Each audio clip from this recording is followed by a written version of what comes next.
ওয়াদা করেছিলেন সব ব্যর্থ প্রমাণিত হয়েছে। এ হলো শেখ হাসিনার 10 টাকা সে চাউলের মতো। 10 টাকা সে চাউল কিনে কিনে ঘরে চাউল রাখার জায়গা নেই। এখানকার কৃষক, শ্রমিক, মজুর, দিনমজুর, অভাবী, অন্নহীন, বস্ত্রহীন, ক্ষুধার্ত মানুষের হাজারি আলোচনায় সমালোচনায় এটা কি আছে যে তারা এখন পরিবর্তন দেখতে চায়? আমরাও সেই পরিবর্তন চাই। কি বলেন?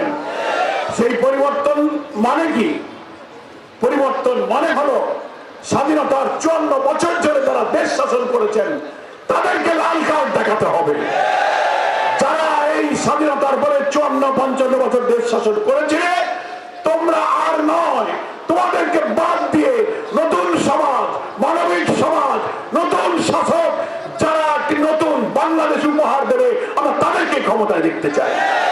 বিএনপি এখন বলে আমরা সব করে দেবো, ফ্যামিলি কার্ড, কৃষক কার্ড। ভুয়া কথা বলার জন্য একটু থামেন, শোনেন, ভুয়ার তো একটা লিমিট আছে। মিথ্যা এবং গুজব বানাইতে গেলে মিথ্যার মতো ভুল হয়। মানুষ হলো দেশে 18 কোটি, বলে আমরা 50 কোটি কার্ড দেবো। আর মানুষ জানছে, আপনারাই একবার ক্ষমতায় আসার আগে বলেছেন বেকার ভাতা দেবেন, কৃষকদের বিনামূল্যে সার দেবেন, অনেক ওয়াদা করেছিলেন, সব ব্যর্থ প্রমাণিত হয়েছে। এ হলো শেখ হাসিনার 10 টাকা সে চাউলের মতো।